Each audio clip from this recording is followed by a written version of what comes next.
Hello and welcome friends. मैं हूं आकाश कोटनाला। आप देख रहे हैं yoga and Ayurveda science YouTube channel. दोस्तों, आज फिर से न्यू टॉपिक न्यू लेक्चर लेकर के मैं आपके बीच उपस्थित हूं। आज हम यहां पर वैशेषिक दर्शन को आगे बढ़ाते हुए वैशेषिक दर्शन में वर्णित पदार्थों के बारे में चर्चा करने वाले हैं। वैशेषिक दर्शन से संबंधित अभी तक हम यहाँ पर लगभग 3 से 4 लेक्चर आपको यहाँ पर दे चुके हैं। अन्य दर्शनों से संबंधित या फिर योग ग्रंथों से संबंधित आपको चैनल पर 550 प्लस लेक्चर्स दिए जा चुके हैं। आप इन्हें देख सकते हैं, कुछ नया सीख सकते हैं। यहाँ पर हमने भारतीय दर्शनों की सीरीज यहाँ पर प्रारंभ की है, जिसके अंतर्गत अभी तक हम यहाँ पर काफ़ी सारे लेक्चर यहाँ पर देख चुके हैं, काफ़ी सारे टॉपिक हम यहाँ पर हल कर चुके हैं। आज हम यहाँ पर वैशेषिक दर्शन में वर्णित संपूर्ण सप्त पदार्थों के बारे में चर्चा करने वाले हैं। जानेंगे कि पदार्थ किसे कहते हैं, पदार्थ कितने हैं और पदार्थ का तात्पर्य क्या है, सब कुछ हम यहाँ पर जानेंगे।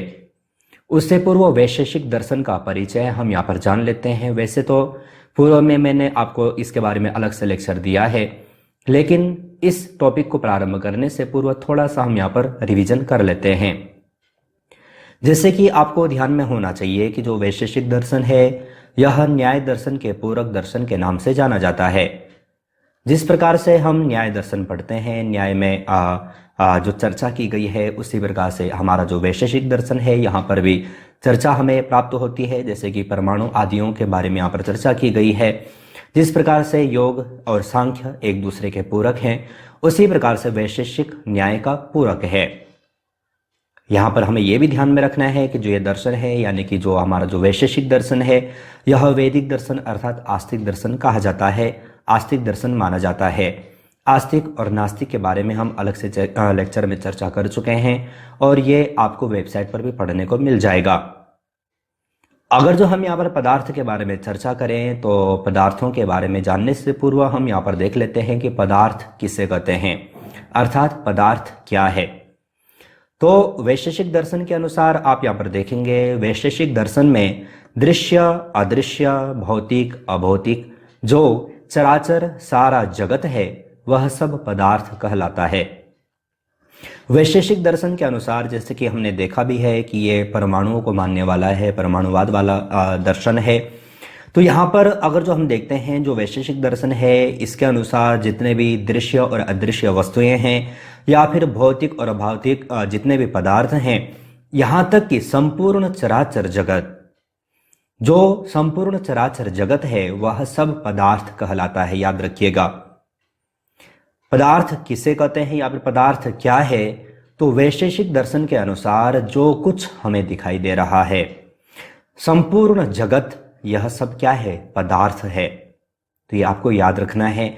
आगे आप ध्यान देंगे, अगर जो हम पदार्थ का तात्पर्य अगर जो हम जानने का प्रयास करेंगे तो आपको ध्यान रखना है कि जो पदार्थ, जो शब्द जो मिल करके बना है वो 2 शब्दों से मिल करके बना है।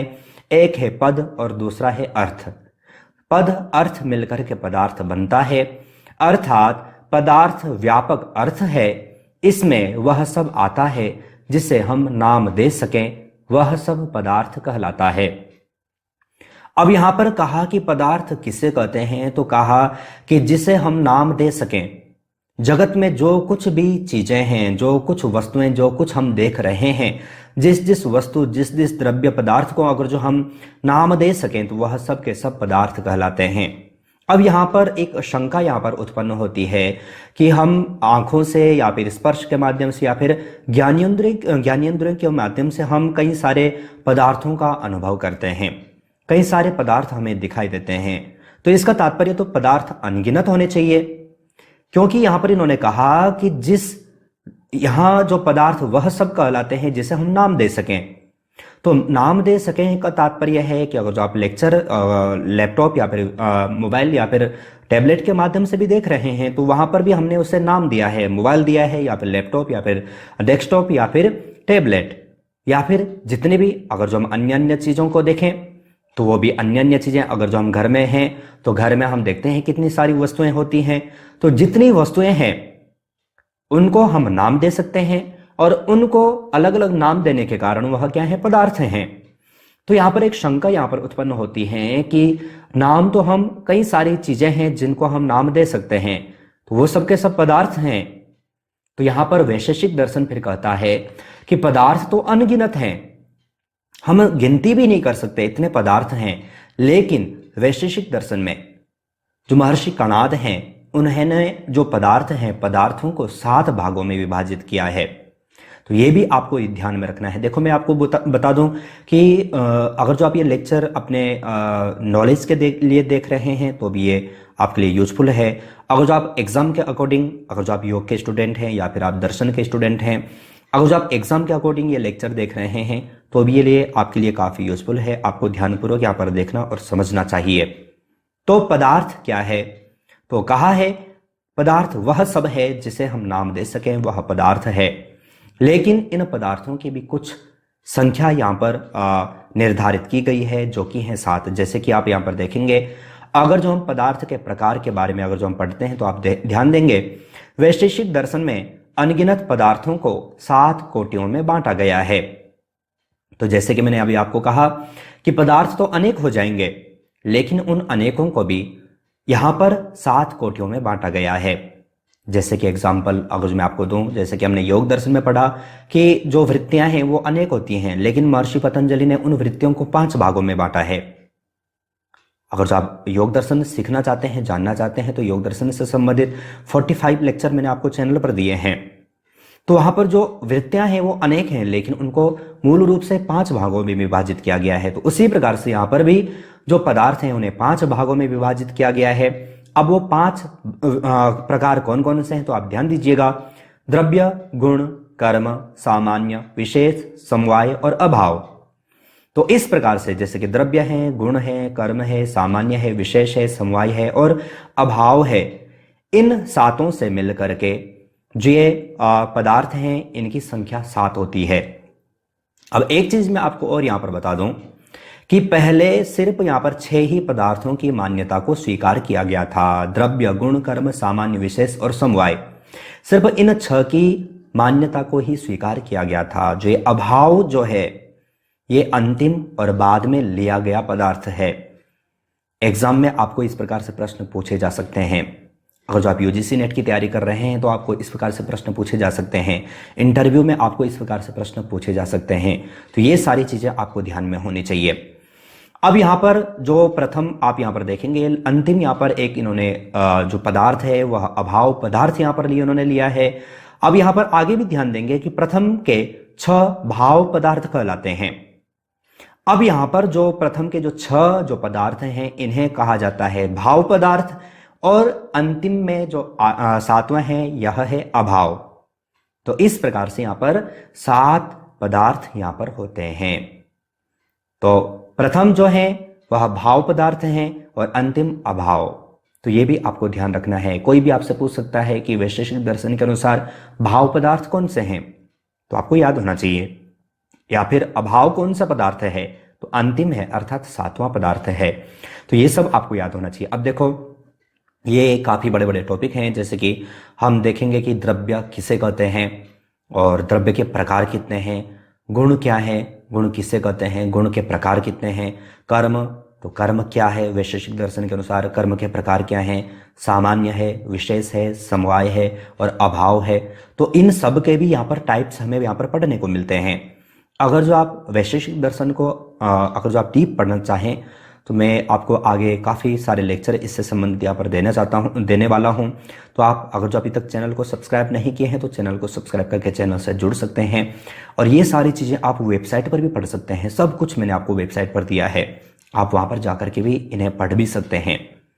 तो यहाँ पर आज हमने पदार्थ के बारे में जाना, पदार्थ किसे कहते हैं, पदार्थ का तात्पर्य है, पदार्थ का तात्पर्य क्या है, या फिर पदार्थ कितने हैं, ये सब के बारे में हमने जाना। आशा है आप अच्छे ढंग से समझ चुके होंगे।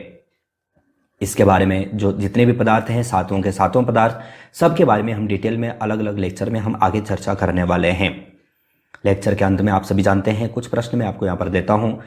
जो प्रश्न यहाँ पर आपको दिए गए हैं, आपको इन सभी प्रश्नों के आंसर आपको वीडियो के कमेंट बॉक्स में भेजने हैं। आप अपना स्वयं का टेस्ट ले सकते हैं। तो प्रथम प्रश्न आपके लिए है, निम्नलिखित में से न्याय दर्शन के प्रणेता हैं महर्षि गौतम, महर्षि कपिल, महर्षि कणाद, कोई नहीं। आपसे यहाँ पर न्याय दर्शन के प्रणेता पूछा है।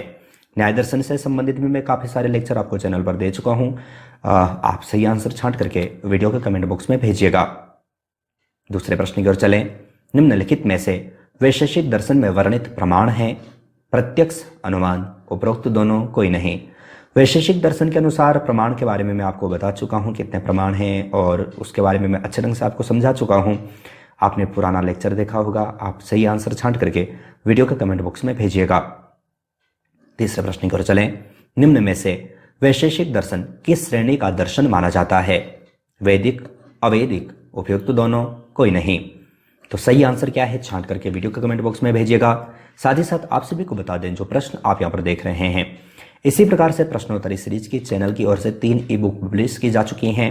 एक में आपको 500, एक में आपको 1000 प्लस, एक में आपको 1500 प्लस MCQ मिल जाते हैं। आप तीनों ई बुक में से कोई भी बुक डाउनलोड परचेस करने के लिए वीडियो का कमेंट बॉक्स, वीडियो का डिस्क्रिप्शन बॉक्स चेक कर सकते हैं। नेक्स्ट चौथे प्रश्न की ओर चले। निम्नलिखित में से वैशेषिक दर्शन के अनुसार पदार्थ हैं? 1, 2, 3 या फिर 4। तो वैशेषिक दर्शन के अनुसार पदार्थ कितने हैं आपसे पूछा गया है। कितने पदार्थ हैं ये आप सही आंसर छांट करके भेजिएगा। मैं यहाँ पर आपको जो जिस प्रकार से बताया हूँ भाव और अभाव के रूप में आपको यहाँ पर पूछा गया है। सही आंसर छांट करके वीडियो के कमेंट बॉक्स में भेजिएगा। आज हमने यहाँ पर वैशेषिक दर्शन में वर्णित पदार्थ के बारे में जाना। आशा है आप अच्छे ढंग से समझ चुके होंगे। अगर ये लेक्चर आपके लिए यूजफुल था तो लाइक जरूर कीजिएगा। अगर आप चैनल से और अधिक जुड़ना चाहें, आप चैनल पर ज्वाइन बटन पर क्लिक करके 3 प्लान में से कोई भी प्लान ले सकते हैं। चैनल से और अधिक जुड़ सकते हैं। इसी प्रकार से अन्य टॉपिक के साथ आप सभी से फिर से मुलाकात होगी, लेकिन तब तक आप अपना और अपनी फैमिली का बहुत ख्याल रखिएगा। बाय।